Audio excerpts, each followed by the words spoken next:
Tras los más de 1.000 millones que recaudó el Caballero Oscuro, Warner le dio carta de libertad a Nolan. Y Nolan tenía muy clara la historia que iba a contar. Era una historia donde volvemos al tratamiento de la mente y los miedos y obsesiones de unos personajes atrapados en una trampa que ha creado su creador. Hoy vamos a hablar de una de las películas más famosas de Christopher Nolan, Inception, Origen.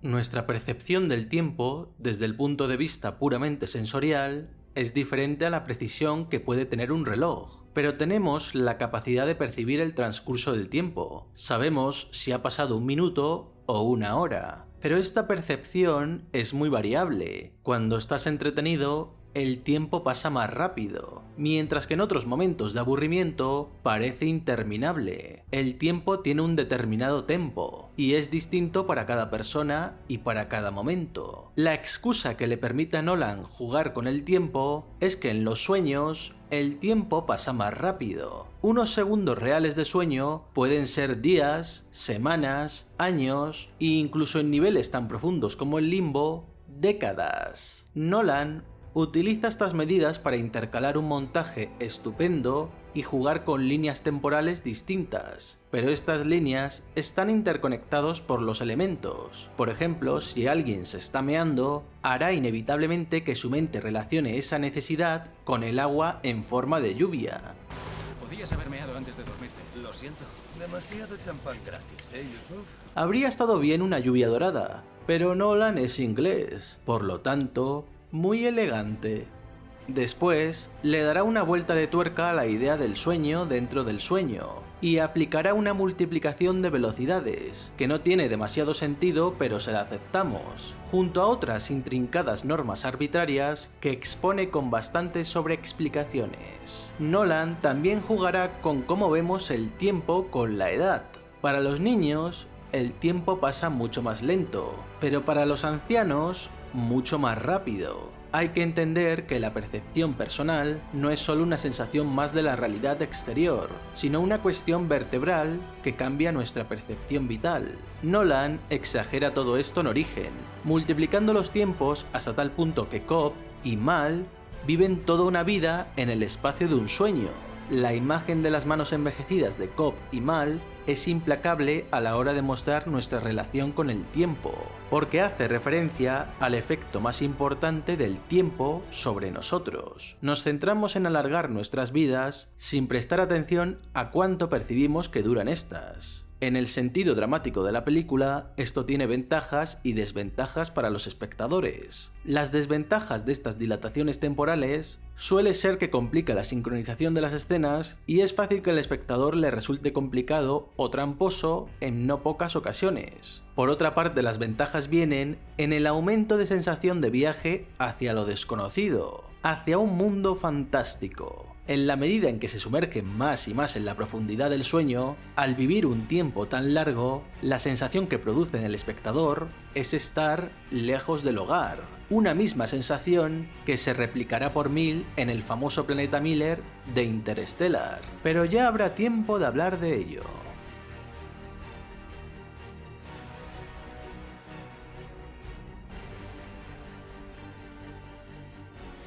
Cuando hablamos de sueños en el cine, se nos viene a la mente un surrealismo cercano a las famosas escenas oníricas de Lynch, llenas de personajes extraños y una arquitectura hipnótica y a veces imprevisible en sus líneas y estructuras. Pero Nolan no es Lynch, es Nolan. Él crea un mundo de tinieblas cerebrales, en el que los sueños y la realidad se mezclan imperceptiblemente, es decir, un mundo en el que no sabes si estás despierto o dormido.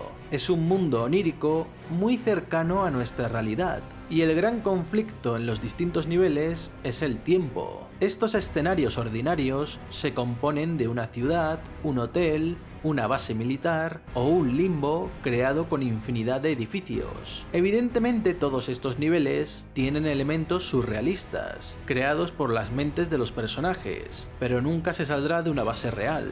Estos elementos reales se utilizan para crear un surrealismo, y generalmente para contar algo sobre sus personajes. Esto lo podemos ver cuando en uno de los escenarios vemos varias copias del protagonista provocado por unos espejos en la calle, simbolizando que puede haber diferentes cops, el que va a cumplir una misión y el que no es capaz de enterrar su pasado por la muerte de su mujer. Este plano también nos indica la infinidad de planos oníricos que podría haber en la película, rompiendo la regla de los 4 niveles y dejando a la interpretación ciertos asuntos que comentaremos sobre su final. Esta profundidad de campo también la podemos ver en la realidad, cuando el protagonista se encuentra en un aula con el personaje de Michael Caine en un ángulo más bien picado, creando una perspectiva focal y dándonos una imagen bastante surrealista. Una forma de entender por qué necesitan todos un tótem que les indique si están despiertos o soñando. El diseño de producción juega constantemente con esta arquitectura paradójica, que se basa en la construcción de objetos dentro de los sueños que se asemejen a cuerpos existentes en el mundo real. A veces se diferencian en un pequeño ángulo que los vuelve más complejos y confusos. Dichos cambios buscan ser sutiles para no generar dudas en el soñador. Estos detalles se pueden ver, por ejemplo, en este sillón. Si nos fijamos, veremos estas líneas formando un laberinto. Todo está perfectamente cuadriculado, con líneas rectas que se cruzan y entrecruzan porque al fin y al cabo son escenarios diseñados por un arquitecto que crea un lugar común sin ser excesivamente creativo, pero lo suficientemente perfecto para que el subconsciente no haga delatar la simulación. Esto es algo que es idéntico a los videojuegos, y en concreto a los juegos de Play 1, donde los escenarios son perfectamente cuadriculados, pero son lo suficientemente complejos para que olvidemos nuestra realidad y podamos entretenernos haciendo que el tiempo pase más rápido.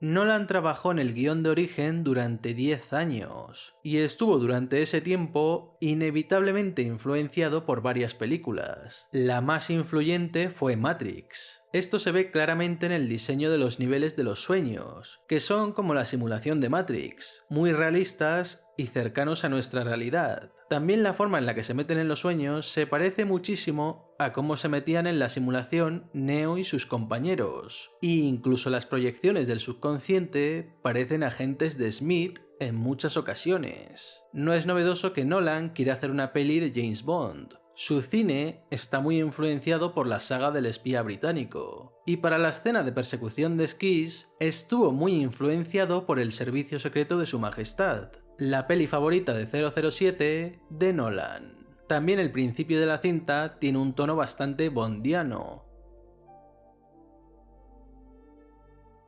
La escena de Robert encontrándose con su padre tiene claras influencias al escenario final de 2001. No solo tiene influencias en el escenario, sino que en ambas escenas la mortalidad del tiempo son lo más importante. Heat es otra de sus pelis favoritas, y es evidente que tanto El Caballero Oscuro como en esta fue una clara inspiración para las escenas de acción. Además, Origen no deja de ser una peli de atracos. Son ladrones que roban ideas a jefes de empresas multimillonarias, aunque aquí a la trama principal se le da una vuelta de tuerca. Aquí hay que insertar una idea en la mente del sujeto, así que sería como si una banda de ladrones devolvieran un rubí robado a una cámara acorazada, un concepto realmente original.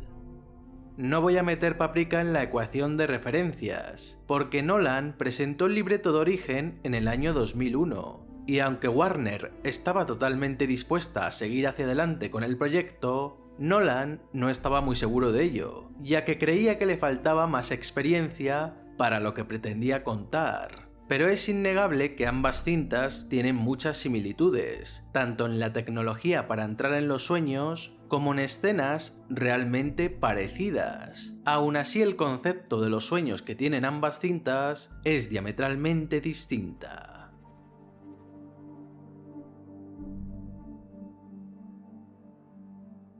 Nolan es un obseso de los detalles, así que los nombres de los personajes no están cogidos al azar precisamente. Empecemos por su protagonista, Dominic Cobb. El apellido Cobb está totalmente relacionado con el mundo onírico debido a que significa sueño en idiomas como el hindú, panjabi y urdu. Dom, diminutivo de Dominic, también significa hogar en polaco. Ambas cosas tienen bastante sentido con el personaje. Ariadna es conocida en la mitología griega por su papel a la hora de ayudar a Teseo a derrotar al Minotauro, y sobre todo a escapar del laberinto del palacio de Knossos, en Creta. Evidentemente Ariadne es justamente el personaje que tiene un interés real en ayudarle durante toda la peli. Mal es muy fácil para nosotros. Su significado es literalmente malo o malvado, aunque también se podría asociar con el dolor o una enfermedad. Yusuf es la variante árabe de José, el que interpretó los sueños del faraón en la Biblia. Ames es el apellido de los arquitectos y diseñadores Charles y Ray Ames. Si vemos sus obras, podemos observar que las líneas rectas y cuadriculadas eran su debilidad, al igual que muchos de los diseños arquitectónicos de la película. Robert Fisher se llama exactamente igual que uno de los jugadores de ajedrez más famosos de la historia.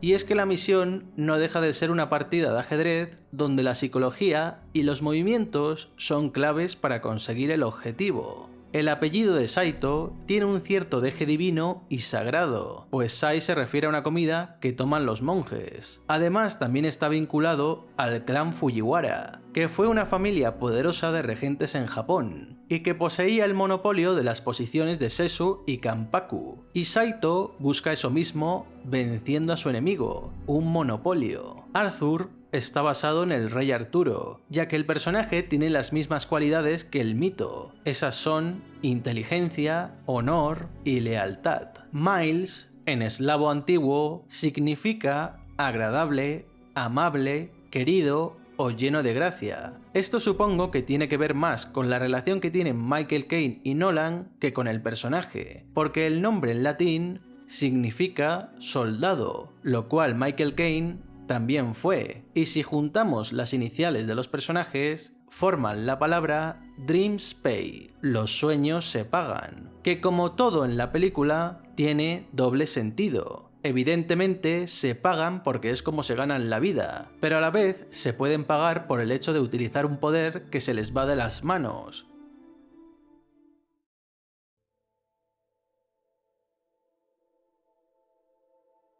¿Os acordáis que os dije que el Joker era como un virus infectando la ciudad? Bien, veamos qué piensa Cobb sobre las ideas.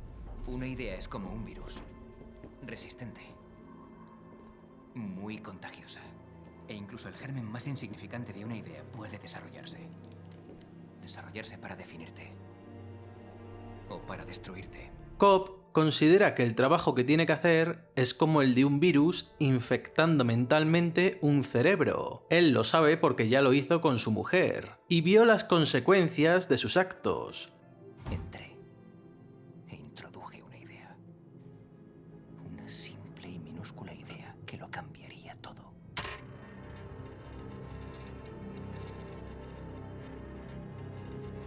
Que su mundo no era real. Jamás imaginé que esa idea se desarrollaría en su mente como un cáncer, que incluso después de despertarse, después de que volvieras a la realidad, seguirías creyendo que tu mundo no era real. El tótem es un objeto que te hace ver que estás en la verdadera realidad. El ejemplo más claro que tenemos en la peli es el de la peonza. Si la peonza cae, quiere decir que estás en el mundo real. Si sigue girando sin parar, significa que estás en un sueño. Tanto la enfermedad mental como el tótem son las claves más importantes para intentar darnos una idea de su famoso final. Cobb llega a su casa por fin, pero antes de reunirse con sus hijos, gira la peonza. El tótem comienza a girar en la mesa, pero Cobb mira a sus hijos, y estos le devuelven la mirada. En sus recuerdos, los niños nunca se giraban, pero ahora sí. Eso le quita las dudas que podía tener.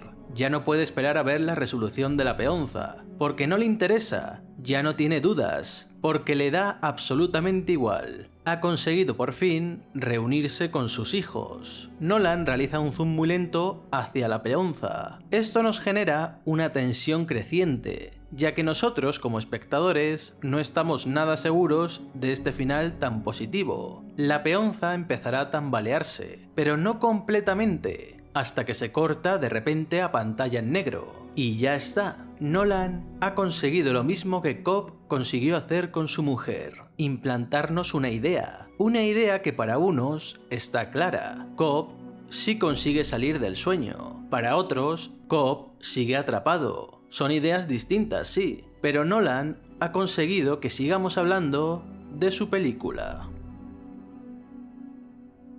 Vamos al primer elemento, la idea implantada. Cuando Cobb enferma a su mujer con la idea de que el mundo real no es el real, se enferma a sí mismo también, ya que tiene unos remordimientos que le persiguen a lo largo del film. Si añadimos que el tótem es el tótem de su mujer, no el suyo, entonces se plantea otra cosa interesante.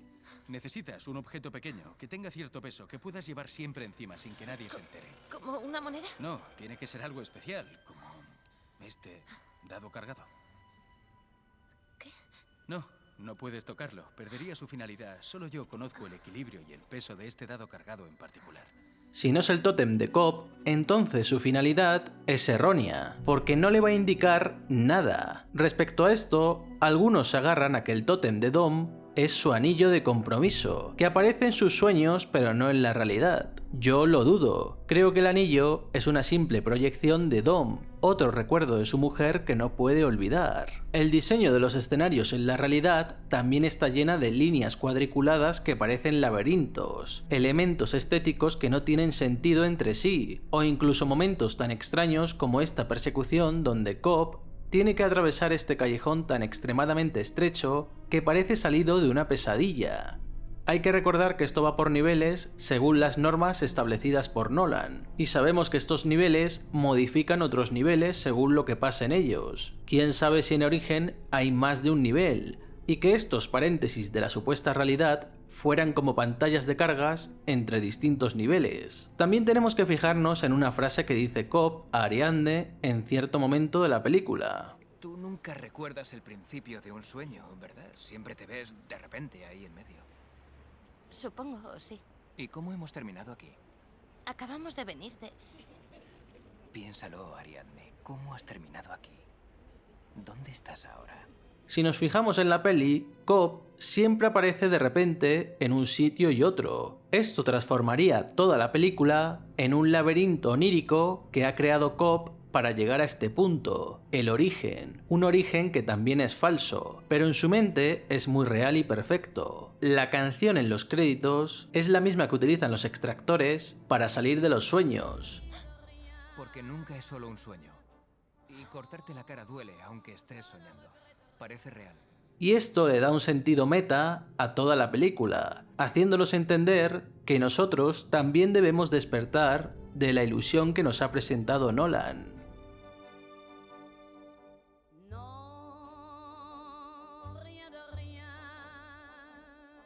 Hay una teoría aún más loca si cabe, y tiene que ver con Miles. Él es el hombre que le enseñó a navegar por la mente, y la teoría dice que Miles está ayudando a Dom a pasar página para que pueda volver con sus hijos. Él sería el artífice de toda esta amalgama de sueños. De ahí la cara de satisfacción de su personaje al final. Esto es bastante loco, porque si fuera así, todos los personajes estarían compinchados en ayudar al personaje de Cobb. Algo bastante cogido por pinzas, pero siendo Nolan es otra teoría plausible. Michael Caine también da una posible respuesta a este final, ya que el actor estaba extremadamente confundido con qué era real y qué no. Nolan le respondió con un simple: bueno, cuando tú estás en escena, es real. Así que ahí lo tenéis, si Michael Caine está en escena, es real. Pero bueno, independientemente de si está en un sueño o no, lo verdaderamente importante es que el personaje consigue perdonarse a sí mismo. Y Nolan consigue al final validar el mensaje de la película, que todas las realidades son subjetivas, pero no por ello